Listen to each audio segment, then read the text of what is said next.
चलिए फ्रेंड्स, आज आपके सामने स्टार्ट करने जा रहा हूँ डेरिवेटिव्स। कैलकुलस का सबसे इंपॉर्टेंट चैप्टर डेरिवेटिव है, क्योंकि आप ये मानिए जो डेरिवेटिव है वो आपके कैलकुलस का मेन बेस है, मेन रूट है। क्योंकि डेरिवेटिव अगर आपको नहीं आया तो बेटा अगले चैप्टर एप्लीकेशन डेरिवेटिव में दिक्कत हो जाएगी, इंडेफिनिट इक्वेशन में दिक्कत हो जाएगी, डेफिनेट में दिक्कत हो जाएगी, डिफरेंशियल इक्वेशन में जाएगी। तो पूरी कंसंट्रेशन के संग आज हम पढ़ने जा रहे हैं डेरिवेटिव क्या चीज है। ठीक है जी, चलिए शुरू करते हैं। डेरिवेटिव डेरिवेटिव बता रहा है मेरा बेटा, change in one variable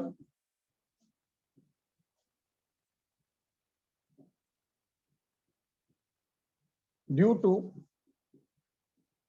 small change in other variable। कि भाई एक वेरिएबल में कितना चेंज है किसी दूसरे वेरिएबल के स्मॉल चेंज में। एक वेरिएबल में कितना चेंज है दूसरे वेरिएबल के अब जैसे कि मैंने हमेशा कहा है कि जो पढ़ाई करो वो प्रैक्टिकल एस्पेक्ट पे करो। लर्न की कोई लाइफ नहीं है, रट्टा की कोई लाइफ नहीं है, तो ध्यान से समझेंगे मजा आएगा। ठीक है जी, चलो देखिए सर, मैंने कहा सर चेंज इन एक्सपेंडिचर या कमीशन भी कह सकते हो due to change in income. अब बताइए ऐसा होगा या नहीं होगा? अगर इनकम में चेंज होता है तो कमीशन खर्चे में चेंज होगा, तो change expenditure due to change income. क्या हम ये कह सकते हैं change in income due to change in expenditure? Possible है लेकिन बहुत लिटिल बिट, बहुत लिटिल बिट।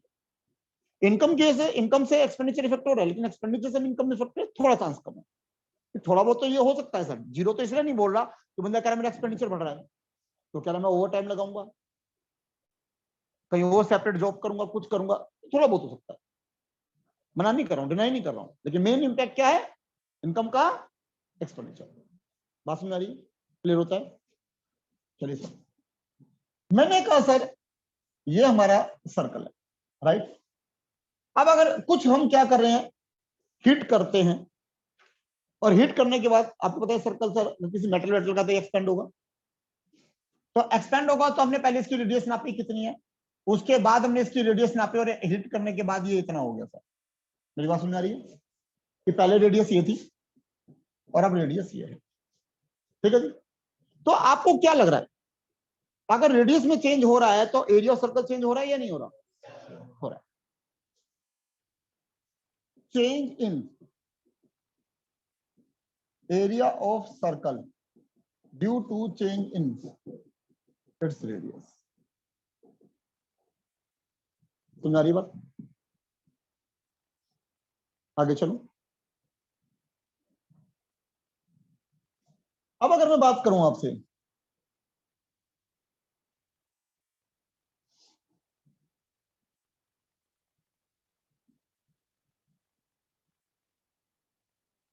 क्यूब क्यूबर्ड वटावर जो भी है, अगर इसकी जो साइड है मान लीजिए, मैंने मान लिया जी, मान लीजिए एक मिनट के लिए एक्स है, एक्स, और ये क्यूब बोल देता हूं चलो एक बार समझाने के लिए। तो अगर मान लीजिए ये एक्स है तो इसका कुछ सरफेस एरिया होगा,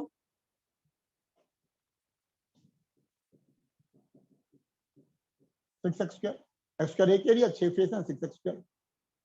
वॉल्यूम सर एक्स की cube, x x x, length into breadth into height, volume आ गया एक्स क्यूब। अब अगर मान लीजिए अगर मैं इसे एक्स को बढ़ा दूं, बढ़ा दूं, तो अब आपको क्या लगता है इसका सरफेस एरिया चेंज होगा? क्या लगता है इसका वॉल्यूम चेंज होगा? समझ में आती है बात? चेंज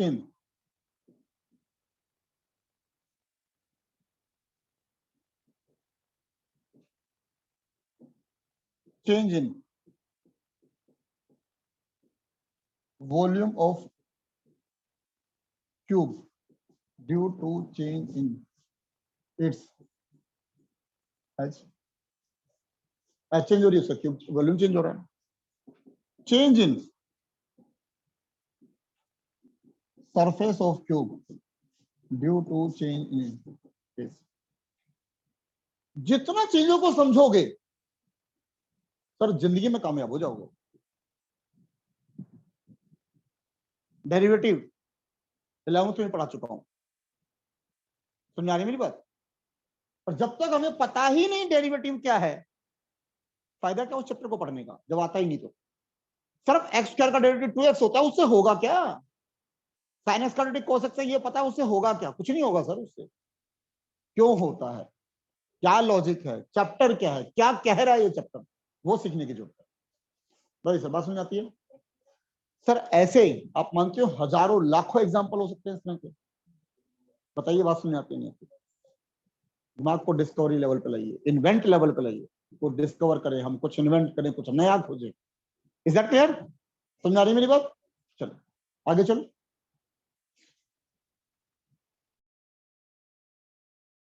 अगर मैं ये कहता हूं change in y due to change in x, तो क्या हमें समझ आता है ये डेरिवेटिव है? किसी को डाउट को कंफ्यूजन? एक जने को डाउट है, दो जने को डाउट है. मैंने कहा change in y upon change in x derivative है, इसमें किसी को डाउट कोई कंफ्यूजन? तो एक हाथ खड़ा हो गया, दो हाथ खड़े हो गए, तीन हाथ खड़े हो गए, चार हाथ खड़े हो गए, पांच हाथ खड़े हो गए. चलिए जी पांच से पूछते हैं ये क्या कह रहे हैं. खड़े हो जी पांच जने जल्दी से. जी मैडम. कंफ्यूजन हो रही है, बैठिए. जी सर बैठिए जी. जी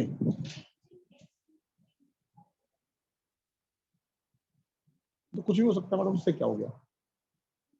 बात नहीं समझ रहे. Change in y upon change in x ये डेरिवेटिव है या नहीं है? भाई किसी भी एक वेरिएबल में किसी दूसरे वेरिएबल की वजह से चेंज हो रहा है, तो फिर मना क्यों करो? Think for 100. अब देख लीजिए 11th में कितने सारे बैठे थे आप मेरे सामने, और तब भी मैंने आपको ये बात बोली कि चप्पल को ढंग से पढ़ लेना. जो नहीं पढ़े, जिनको नहीं सिखाया गया, चलिए ठीक है वो मजबूर हैं. आप लोगों को तो पढ़ाया था 11th में, आप लोगों का ध्यान कहां चला गया? अभी समझा रहा. It's not derivative. अब दोबारा पढ़िए, दिखाता हूं डेरिवेटिव की डेफिनेशन जो मैंने लिखी और आपने भी लिखी है. आइए दोबारा. क्या लिखा है जी? Small change in other variable. Small change in other variable, इसका मतलब जो चेंज इन एक्स है, ये हम कह रहे हैं change in y due to change in x, लेकिन हम कह रहे हैं जो भैया एक्स में चेंज है वो स्मॉल चेंज होना चाहिए. ठीक कह रहा हूं? तो स्मॉल चेंज होना चाहिए, इसका मतलब क्या हुआ भैया? ये बिल्कुल नेलिजिबल चेंज होना चाहिए. Delta x tends to 0. Now it's a derivative. अब ये क्या है? अब है ये डेरिवेटिव. बात सुना रही है कि change in y due to small change in x. अब क्वेश्चन आता है,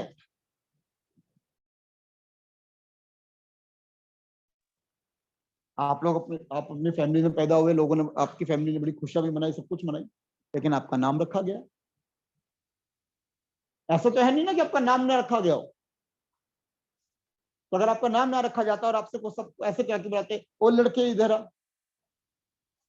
वो लड़की बात सुन, अजीब लगता है ना, इरिटेटिंग लगता है ना. अब आपके नाम है, तो जो बुला रहा है आपको वो आपके नाम से बुला रहा है, तो इसके संग क्यों पार्शियलिटी करी जाए? इसका कोई नाम रखा जाए, इसकी कोई प्रेजेंटेशन करी जाए बेचारे को, नहीं तो ये बुरा मानेगा. ठीक है? तो इसकी प्रेजेंटेशन करी गई सर dy बाय dx. तो मतलब इसका मतलब dy बाय dx का मतलब है change in y but due to small change in x. इसका मतलब ये कुछ आया समझ? Delta y but delta x का मतलब सिंपल है sir, change in y due to change in x. अब इतना पता होगा सर, ये ट्रायंगल मत समझ लेना. यहाँ पे ये ट्रायंगल यहाँ पे रिप्रेजेंट कर रहा है चेंज को.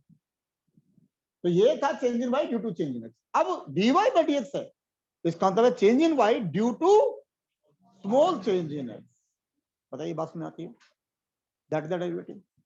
ठीक, आगे चले.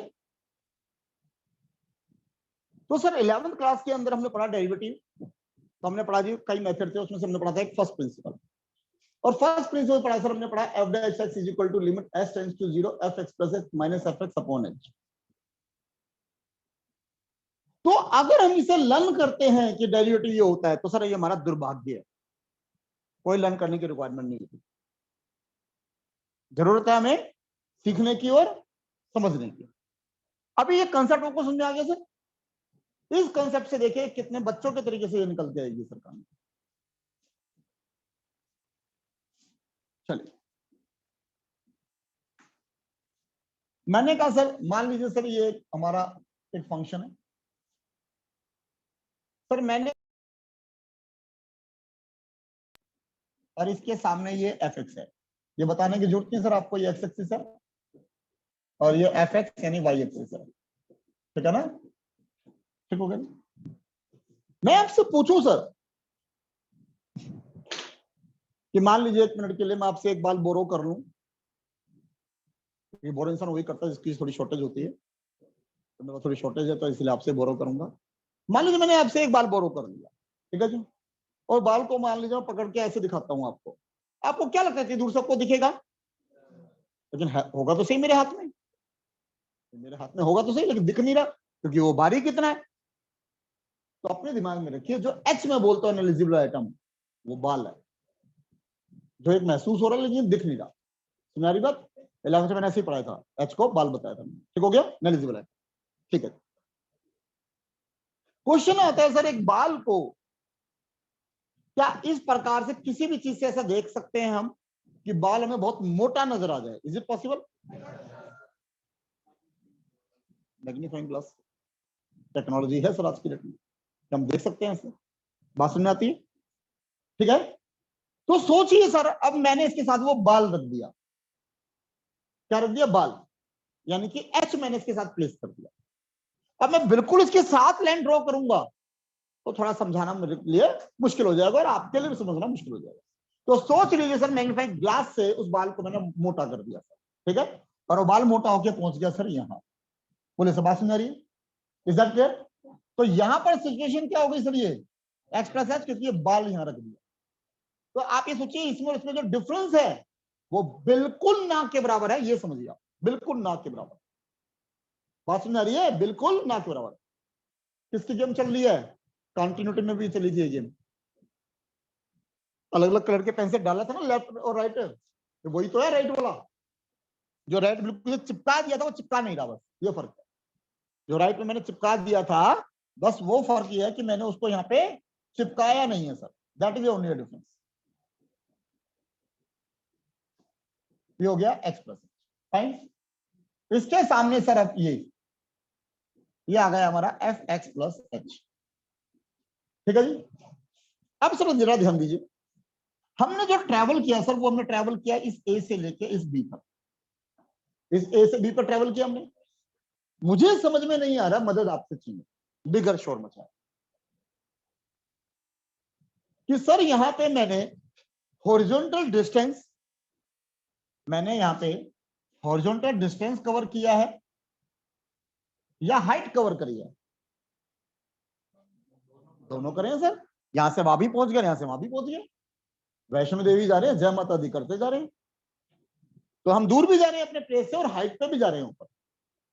तो देखो पता कहते ना वो भाई साहब लोग इतने छोटे छोटे, इतने छोटी छोटी लाइट आ रही है, तो अच्छा सा भी लगता है, मजा सा भी आता है, फिर हम कोई सेल्फी वेल्फी भी लेने लग जाते हैं। तुम्हारे सेल्फी के चक्कर में उनको जाल लगाने पड़ गए, वहां पे कोई गिर ना जाओ तो पता चला सेल्फी के चक्कर में, ठीक है। तो यानी हमने यहाँ पे डिस्टेंस और हाइट दोनों चीजें हमने यहाँ पे कवर कर ली, बहुत अच्छी बात है सर। तो सर ये तो हम कब से पढ़ते आ रहे हैं कि ये क्या निकल के आ रही है? स्लोप। और सर स्लोप क्या है हमारी? Delta y by delta. तो ये तो होती है change in y due to change in x. पहले हमने चैप्टर पढ़ा अपने स्ट्रेट लाइन, ठीक है जी। तो अब अगर मैं यहां कहता हूं कि जो डेरिवेटिव है सर, जो डेरिवेटिव है एफ डैश एक्स या d y by d x, एक ही बात है, तो यहाँ पे एफ एक्स मैंने एफ डैश एक्स लिया। तो मेरी बात हुई sir limit delta x tends to 0 delta y by delta x. Sir मैंने रट्टा तो नहीं मरवाया, लॉजिक दिया आपको इसका, भाई ऐसा क्यों है? ठीक कह रहा हूं? ठीक है जी, तो बात सुन आ रही है? तो अब जरा ध्यान दीजिए, अब डेल्टा एक्स ध्यान दीजिए, एक्स में चेंज कितना है? X plus h minus x, तो चेंज क्या है? बाल एच। बात सुन आ रही है? तो इसका मतलब मैं इसे लिमिट एच टेंड्स टू 0 लिख सकता हूं। Delta y change in y कितना है? पहले आपका एफ एक्स ये था, फिर ये हो गया, तो यानी जो चेंज है वो ये है। तो इसका मतलब F x plus h minus f x. Delta x sir अभी बात हो गई है, एक्स प्लस एच में से एक्स घटा दिया एच। मैं पूछना चाह रहा हूं, बताओ इसमें क्या मुश्किल है? Sir delta x, x plus H में से एक्स घटा, वही तो डेल्टा एक्स है, यही तो डेल्टा एक्स है। एक्स प्लस एच में से एक्स घटा के तो एच तो बचेगा, बाली तो जोड़ा था तूने, इसके साथ में एक बाली तो रखा था। बताइए सर, आसान है? यही समझा रहा हूं। अब तक भी जितना मैथ्स पढ़ाया है, मेरे ख्याल से मैं आपको पूरा कंप्लीट लॉजिक रीजनिंग पे लेके चलाऊं, और आगे भी जो चलाऊंगा कंप्लीट लॉजिक रीजनिंग पे चलाऊंगा, मालिक ने चाहा तो। समझ आ गई बात? सुकून से पढ़िए, ईमानदारी से पढ़िए, जो काम दे रहा हूं काम जरूर करिए, लेकिन तब बात बनेगी सर। चलिए आया समझिए सर। अब जरा ध्यान दीजिए सर, अब ये डेरिवेटिव कर रहे हैं सर, तो अभी मैं कुछ हल्के से पॉइंट्स आपको बता रहा हूं डेरिवेटिव के एप्लीकेशंस के सर, ये एप्लीकेशन ऑफ डेरिवेटिव सर।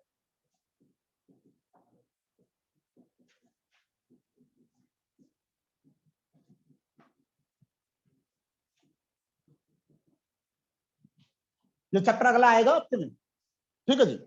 मैंने कहा जैसे मान लीजिए 1 मिनट के लिए मैंने कहा slope of the line, sir 11th class जिंदाबाद, ठीक है जी। तो वहां आपने क्या पढ़ा? Slope of the line m tan theta is equals to y2 minus y1 x2 minus x। तो सर आप मानते हो dx ही हो गया y2 minus y1 x2 minus x, change in y due to change in x। अभी question पूछ रहा हूं सर, बड़ी उम्मीदों से आपसे पूछ रहा हूं, आप जवाब देंगे सर।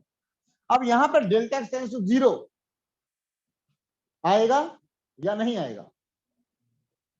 जो कह रहे हैं डेल्टा एक्स टेंड्स टू 0 आएगा।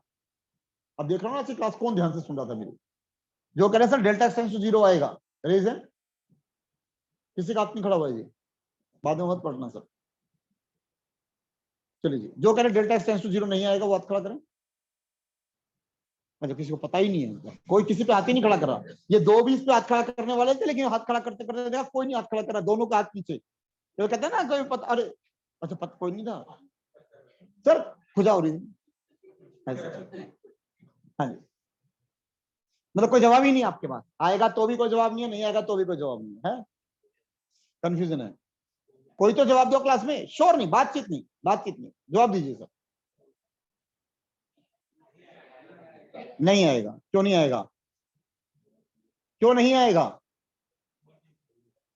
अरे नहीं यार, इसलिए नहीं आएगा क्योंकि जब हम ये बात कर रहे हैं सर स्ट्रेट लाइन है, और स्ट्रेट लाइन का हर पॉइंट पर स्लोप सेम होता है।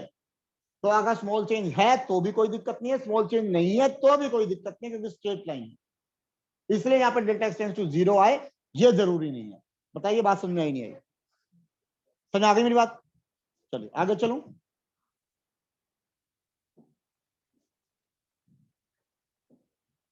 अगला जी,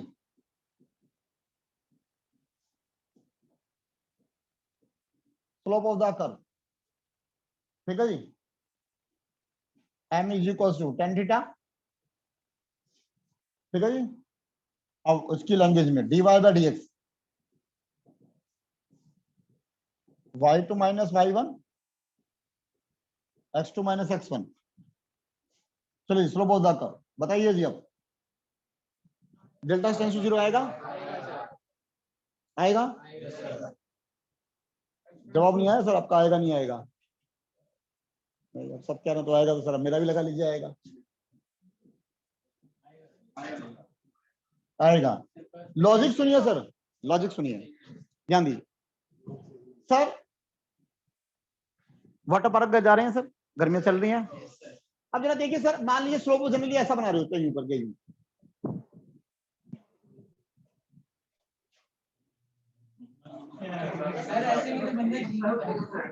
ठीक। अब सर जरा सुनना सर प्लीज, प्रैक्टिकल बात कर रहे हैं सर, बिल्कुल प्रैक्टिकल। शुरू में जब आते हो तो एकदम धूल जैसे गिरते हो, आवाज निकल रही होती है, और एक्सप्लेन नहीं कर सकता और क्या क्या निकल रहा होता है, ठीक। तो ऐसे आवाज निकल रही होती है।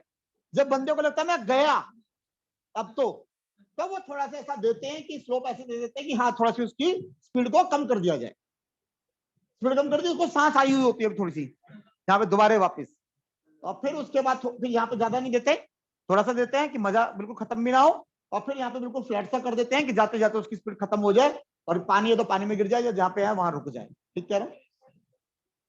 तो क्वेश्चन आता है, जहां पर ये बहुत स्टीप है वहां पे स्लोप बहुत ज्यादा है, यहाँ पे स्लोप सर ना के बराबर है, यहाँ पे स्लोप सर नहीं है बिल्कुल, यहाँ पे स्लोप बहुत कम है सर। तो कर्व पे आपके उस पॉइंट पे स्लोप चेंज हो रही है, इसलिए अगर आपको किसी पॉइंट पे स्लोप निकालनी है तो वहां पे चेंज इन एक्स बहुत नेलिजिबल होना चाहिए।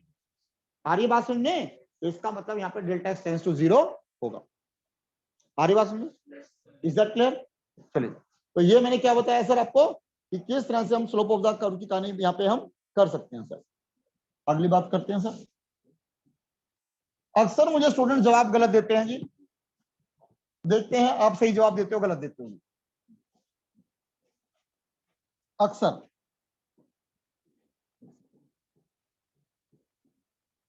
स्पीड बताइए, स्पीड किसके इक्वल होती है? Distance upon time. हाथ खड़ा करें जो सहमत है,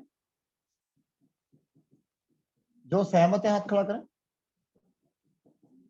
जो डिस्टेंस अपॉन टाइम, हाँ जी हाथ खड़े होगा जी। कौन सहमत नहीं है? हाथ नीचे। कौन सहमत नहीं है? सारे सहमत है, चलो शुक्र है, इतने तो पढ़े लिखे हम सारे हैं, ठीक है। वो शक्लों पे आपके जो डाउट क्रिएट हो रहा है वो मुझे साफ और स्पष्ट दिख रहा है, और आप में से 99% स्टूडेंट इस बात के लिए कंफर्म है कि ये गलत होगा। मेरे पढ़ाने के तरीके से, मेरे पढ़ाने के तरीके से आप में से 99% स्टूडेंट इस बात के लिए कंफर्म है कि ये गलत है। और वो कह रहे हैं गलत है, क्या जोक हो गया हमारे साथ? हम तो यही करते आ रहे हैं। मैंने कब कहा गलत है? तो मैं शक्ल ऐसी बना सकता हूं? चलिए, वैसे फाइनली मैं यही कहूंगा गलत है। तो मैं अभी कुछ और लिखूंगा, अभी मैं कुछ और लिखूंगा स्पीड। फिर आपको बताना है कि आप इसी बात पे रहना चाहें, आप इसी बात पे रह सकते हैं, कोई आपको चेंज नहीं कर सकता। और अगर आप मेरे साथ आना चाहते हैं तो मेरे साथ आ सकते हैं। ठीक है जी, लिखता हूं। लिखने तो दो, लिखने तो दो, पता लिखने भी नहीं दे रहे। ठीक है जी, अभी तुम्हारी बात तो मुझे याद आया, अभी उस पर यूट्यूब पे मैं ये थोड़े से भक्ति वाले गीत भी सुन लेता हूँ, तो उस पे आ रहा था। तो वो जो बोल रही थी, मतलब भजन गा रही थी, उसने कहा अब जो मैं कुछ बता रही हूँ, जो मेरे साथ साथ उस पे आना चाहता है वो हाथ खड़ा करे। सबने हाथ खड़ा कर दिया। अरे उसने कहा सुन तो लो क्या कह रही हूँ। तो वो वाले तो उसने सुना भी नहीं, उसने कहा सर आपके साथ। चले जी, डिस्टेंस अपॉन टाइम। मैं कह रहा हूं डिस्टेंस अपॉन टाइम नहीं, distance covered upon time taken. और अगर आप कहते हो ये सेम है, अगर आप कहते हो ये सेम है, तो मैं आपसे इस मैटर पे बात करने के लिए तैयार हूं। अगर आप कहते हैं कि डिस्टेंस अपॉन टाइम या distance covered upon time taken एक बात है, तो मैं आपसे बात करने के लिए तैयार हूं। सर आपने क्या पढ़ा, किसने क्या पढ़ाया, मैं उसकी गारंटी नहीं रहना। आप मेरी बात समझ रहे हो? देखो पता है क्या होता है? एक बात नहीं है ना? ठीक, ये बात मान लो कि एक बात नहीं है। अब आप मुझे बताइए सर, आप जो पहले बोल रहे थे वो ठीक है या ये ठीक है? ये ठीक है भाई। स्पीड में हम कह रहे हैं कितना डिस्टेंस कवर किया। ध्यान से, जरा ध्यान से, मैं आपको क्या कह रहा हूं, इससे अगला चैप्टर आएगा एप्लीकेशन ऑफ डेरिवेटिव। अगर आप मेरे संग मेहनत करके पढ़ोगे, आप उस चैप्टर के दीवाने हो जाओगे। एप्लीकेशन ऑफ डेरिवेटिव आप मानिए 90% स्टूडेंट के ऊपर से निकलता है application of derivative 12th class. 10% student होते हैं जिनको समझ में आ रहा होता है एप्लीकेशन डेरिवेटिव क्या चीज है। 10 से ज्यादा बोल रहा हूँ, दिल ना टूटे। तो अगर आप चाहते हो आप उनमें से हो तो आपको मेरी बात को ध्यान से सुनना पड़ेगा, समझना पड़ेगा और बात चलेंगे आगे। चले जी, मैंने कहा फ्रेंड्स, हमने कहा यहां से यहां तक चलने स्टार्ट हुई सर गाड़ी, और यहां से यहां पे पहुंच रही है सर। तो डिस्टेंस कवर किया, डिस्टेंस कवर किया, फिर देखा यहां से कितने बजे चले थे और यहाँ कितने बजे पहुंचे, तो उतना टाइम लिया। क्योंकि अगर मैं बोलता हूं डिस्टेंस अपॉन टाइम, तो आप बताइए सर डिस्टेंस है सर वो कांस्टेंट है वेरिएबल है? डिस्टेंस वेरिएबल है। बहुत बढ़िया, बहुत बढ़िया, I am proud of you. Constant है, पता नहीं क्या कह रहे हो। और टाइम, टाइम तो आपने पूछा सर कितने बजे है, मैंने बता दिया सर 12:58, 12:58, कांस्टेंट हो गया। लेकिन अगर मैं कहता हूं कि डिस्टेंस कवर्ड किया आपने, जैसे जैसे टाइम बदल रहा है, वेरिएबल हो गया। समझो मेरी बात को। तो अब अगर मैं कहता हूं change in distance, change in distance, और कितना टाइम में चेंज हो रहा है, कुछ आ रहा है समझ आ रहा है? आपको क्या लगता है जब हम ट्रैवल करते हैं, स्कूटर चलाते हैं, बाइक चलाते हैं, गाड़ी चलाते हैं, कुछ भी चलाते हैं, तो क्या हमारी लगभग जनरली एक स्पीड होती है? पल पल में चेंज हो रही होती है, ठीक है ना? आपको दिख रहा होता है ऐसे चेंज हो रही है लगातार, यानी हर कुछ उस पे पॉइंट पे चेंज है सर। तो इसका मतलब अगर मुझे स्पीड की कहानी करनी है तो मुझे कहना पड़ेगा सर चेंज इन टाइम जो है वो बहुत नेलिजिबल हो, बहुत नेलिजिबल हो। Then that will be speed. आया समझ? तो इसीलिए आप देख रहे होते हो गाड़ी की स्पीड इतनी फ्रीक्वेंटली चेंज हो रही होती है। अगर आप गाड़ी को क्रूज मोड पे चलाते हो, आपने स्पीड फिक्स कर दी 80, 90, 100 कुछ भी, ठीक कह रहे हो जी? किस में अटक जाती है ना स्पीड वाली, तो ये सब ऑटोमेटिक चल रही है गाड़ी, फिर इसके बाद ना कम हो रही है स्पीड ना ज्यादा हो रही है। जैसे ही आप ब्रेक क्लच वगैरह कुछ इस्तेमाल करोगे तो क्रूज मोड ऑटोमेटिकली ऑफ हो जाएगा। मैं ठीक कह रहा हूं? यही समझा रहा हूं। जब तक आप जो पढ़ाई कर रहे हो, जब तक आप उसको रियल लाइफ में नहीं उतारोगे तो उस पढ़ाई करने का कोई फायदा नहीं। सिर्फ मार्क्स आएंगे, जिंदगी में कामयाब नहीं होगा। तो जिंदगी में कामयाब होना है तो समझना पड़ेगा जो चैप्टर पढ़ रहे हो वो चैप्टर क्या है। समझ आई मेरी बात? कोई डाउट, कोई कंफ्यूजन? चलिए एक बात ये समझ आ गई बात। एक चीज आती है सर, डेरिवेटिव एंड डिफरेंशिएशन। बड़ी कंफ्यूजन रहती है डेरिवेटिव एंड डिफरेंशिएशन। ये डिफरेंशिएशन सर मैथ्स का डिफरेंशिएशन वाली टर्म है, ये जाना था sir. Differentiation is the process of derivative. जो आप डेरिवेटिव करते हो उसका जो प्रोसेस है वो है डिफरेंशिएशन। जो निकलकर आउटकम आता है, आउटपुट है, वो है डेरिवेटिव। समझ आ गई मेरी बात? जो प्रोसेस है आपकी, जो प्रक्रिया है वो डिफरेंशिएशन है, जो रिजल्ट निकल कर आ रहा है वो डेरिवेटिव है। Is that clear? तो इसलिए डिफरेंशिएशन डेरिवेटिव कुछ बोल देते हैं तो फर्क कुछ नहीं पड़ता। कहते हैं इसका डिफरेंशिएशन कर दो या इसका डेरिवेटिव कर दो, बात एक ही है। डिफरेंशिएशन प्रोसेस करके भी तो आउटपुट निकालोगे, डेरिवेटिव आउटपुट निकाल दो, बात एक ही है। Is that clear? समझ आती है मेरी बात? तो that is the differentiation and derivative. बोलिए सर, समझ आती है मेरी बात? कोई डाउट, कंफ्यूजन? ठीक है जी, आगे चला जाए। अगला आता है सर मेथड्स ऑफ डेरिवेटिव। डालिए sir heading, methods of derivative. और मैंने क्या रखा है सर, आप कई कलर के पेन यूज करेंगे अच्छा रहेगा।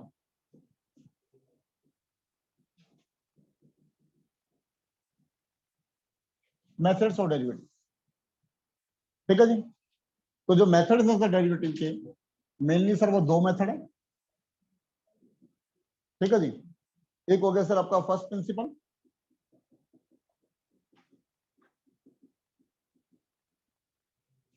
ठीक हो गया जी। फर्स्ट प्रिंसिपल का दूसरा नाम अब इनिशियो मेथड, ठीक है जी।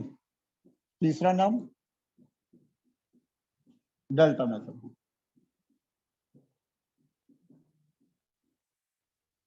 ठीक है जी। दूसरा डायरेक्ट मेथड,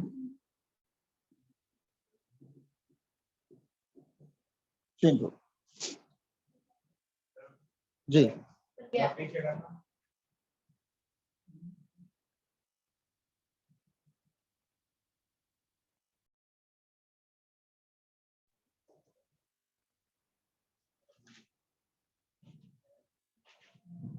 ठीक हो गया जी। आगे बात सुनिए। अब 11th-12th क्लास में तो उन्होंने फर्स्ट प्रिंसिपल ये नहीं कह रखा कोर्स में नहीं है, वो कह रहे 11 to 6 के बाद खत्म। 99.9% उम्मीद है, 99.9% उम्मीद है कि फर्स्ट प्रिंसिपल आपको उसमें नहीं आएगा, लेकिन एक क्वेश्चन कराना मेरा फर्ज है, मैं आपको करवा रहा हूं। ठीक है जी। चलो सर एफ एक्स की पावर है, ठीक है जी। सर अब हमने क्या लिखा, we know that f dash x limit h approaches to 0 f x plus h minus f x upon h. आप सोचिए, जो पहले हम ये कर तुम पहले भी रहे थे, लेकिन पहले हम इसका लॉजिक नहीं पता था, कर हम आज भी रहे हैं, लेकिन अब हमें से लॉजिक पता है ये क्यों हो रहा है, क्या हो रहा है। तो आपके दिल को, आत्मा को, दिमाग को सुकून मिलना शुरू होगा। ठीक है जी। Limit h tends to 0 f x plus h. Sir अगर एफ एक्स ये है तो एफ एक्स प्लस एच क्या होगा, एक्स प्लस एच की पावर है एफ एक्स। अब मेरा बेटा अगर बाई चांस अगर हम ये कह दें कि हम यहां फंस गए तो सर हमारी प्रॉब्लम लिमिट चैप्टर की है फिर, ठीक है ना। अगर कोई क्या देता है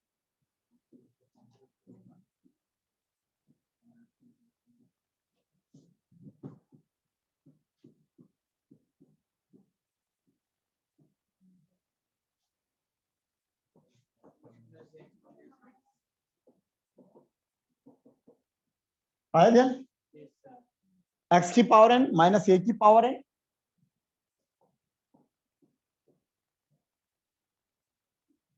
एक्स की पावर एन ए की power n x minus a, x tends to a, बन गया सर फॉर्मूला।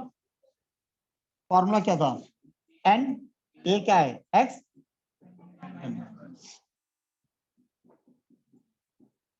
पूरे सर हुआ सर क्लियर, आया सुन। तो that is the first principle.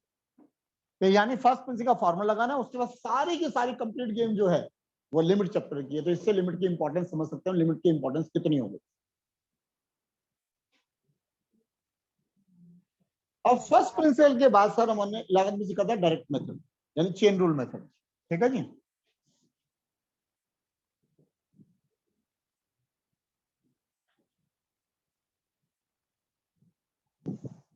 आज के टाइम में अगर हम ये कहें कि हम किसी से बात कर रहे हैं, किसी से कुछ बिहेव कर रहे हैं, और हम देख के करें कि सामने वाला किस लेवल का है, तो क्या ये बात गलत है, बिल्कुल ठीक है। तो सर जब हम डेरिवेटिव करते हैं तो हमें देखना पड़ेगा कि जिस फंक्शन का आप डेरिवेटिव कर रहे हो वो फंक्शन किस प्रकार का है। ठीक है जी। तो अब इसकी क्लासिफिकेशन सर, ठीक है जी, ऐसे आ नहीं पाएगा।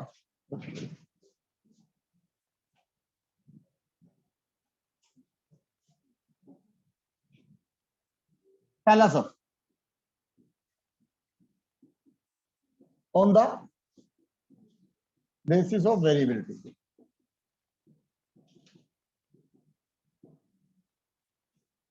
वेरिएबिलिटी की बेसिस पे सर। सर इसमें पहला पॉइंट, वेरिएबल की power constant, variable with constant degree.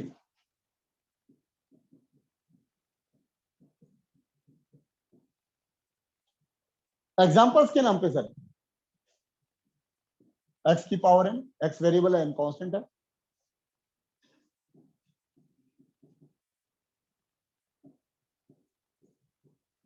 Sine cube x, sine x variable 3 constant है, log x वेरिएबल है, पावर 1 है, वो कांस्टेंट है। तो ये सारे हमारे वेरिएबल की पावर कांस्टेंट है। Is that clear? तो यानी जो वे, जो टेक्निक हमारी इसमें डेरिवेटिव की लगेगी या किसी और में जो लगेगी वो सेम नहीं होगी।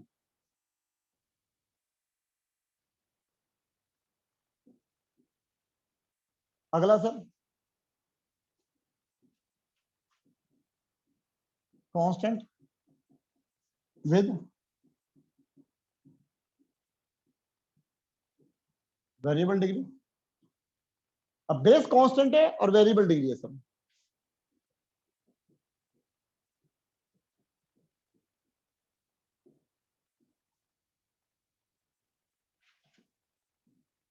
ए की पावर एक्स, ए कांस्टेंट है लेकिन एक्स वेरिएबल है। ई की पावर एक्स, ई कांस्टेंट है, पावर वेरिएबल है। 2 की पावर एक्स,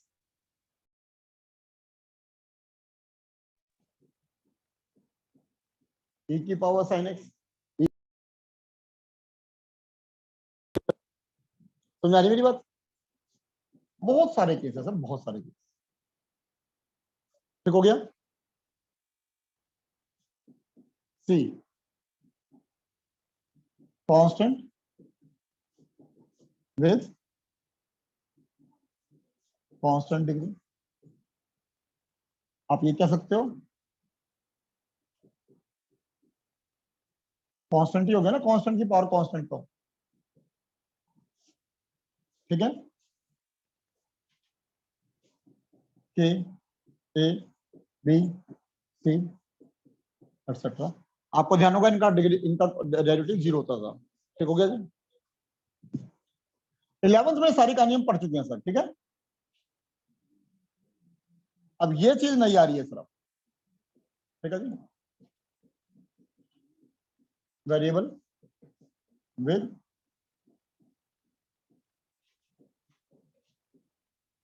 वेरिएबल। ठीक है जी, ठीक है। मीन्स एक्स की पावर एक्स,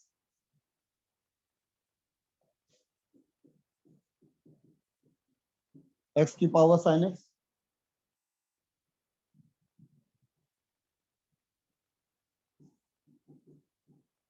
साइन एक्स की होल की पावर एक्स, एक्स की पावर लॉग एक्स,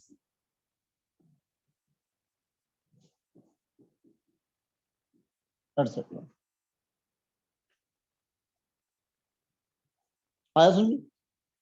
अभी मैंने केवल आपको ये बाइफर्केट करे हैं फंक्शन, इनका डेरिवेटिव कैसे होगा भी ये सिखाना बाकी है। समझ आ रही मेरी बात? ये किसके बेसिस पे करा मैंने?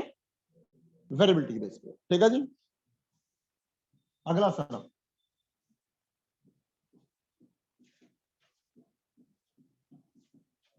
On the basis of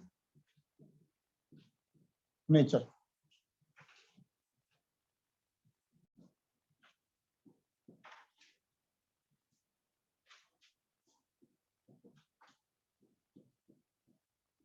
algebraic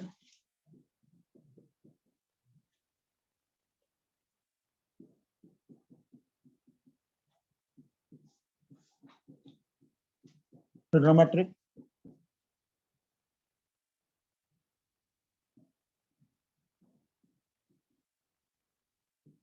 logarithmic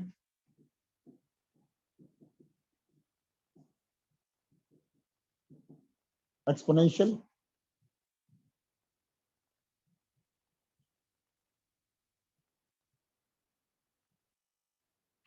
बोले सर। आया सुनने? कोई डाउट और कंफ्यूजन?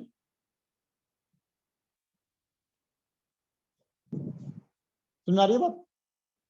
तो मैं आपको ये समझा रहा हूं कि भैया आप एक बात सुनिए। अगर कोई व्यक्ति बीमार है, डॉक्टर के पास जा रहा है, सबसे पहले डॉक्टर करेगा अपने एक्सपीरियंस से, अपने एक्सपीरियंस से करेगा। नहीं हो रही तो कोई भी एक्सरे, एमआरआई, वटावर जो रिक्वायर्ड होगी, अल्ट्रासाउंड वगैरह वो करवाएगा। उसके बाद जब बीमारी आएगी तब वो उसका इलाज उस पॉइंट से उस तरह से करना शुरू कर देगा। ठीक है ना? तो सर ध्यान से समझिए, ध्यान से समझने वाली कहानी यहाँ पर ये है कि पहले हम यहाँ पे देख रहे हैं भैया फंक्शन, जो फंक्शन सामने होगा उसके अकॉर्डिंग उसका ट्रीटमेंट होगा। तो जो मेन गेम यहां चलेगी सर, ये वाली, ये वाली। तो भाई यहां पर जो हम बिहेवियर लेंगे, यहां पे जो एप्लीकेशन करेंगे वो अलग अलग था।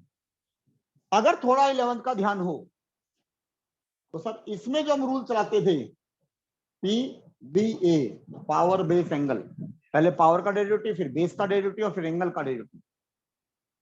इसमें जो चला रहे होते थे SLP, पहले फंक्शन एज इट इज, फिर लॉगरिथमिक और फिर पावर का कांस्टेंट। सर कहानी खत्म, इसके तो कोई कलेश ही नहीं था, कांस्टेंट का डिग्री 0। ये अब नया है आपके लिए, दैट इज अ न्यू, ये नहीं सीखा हुआ, ये पहले नहीं करा हुआ। बात सुन आ रही है? कोई डाउट हो, कंफ्यूजन? बात सुन आ रही है?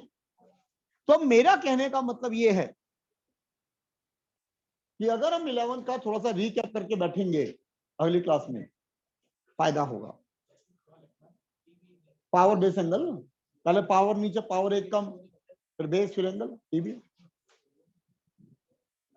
तो मैं तो आपको अगली क्लास में एक बार सारे कराऊंगा, मैं मना नहीं कर रहा हूं इस बात के लिए कि अगर किसी का 11th बेस वीक भी है तो भी समझ में आ जाएगा, तो भी समझ में आ जाएगा।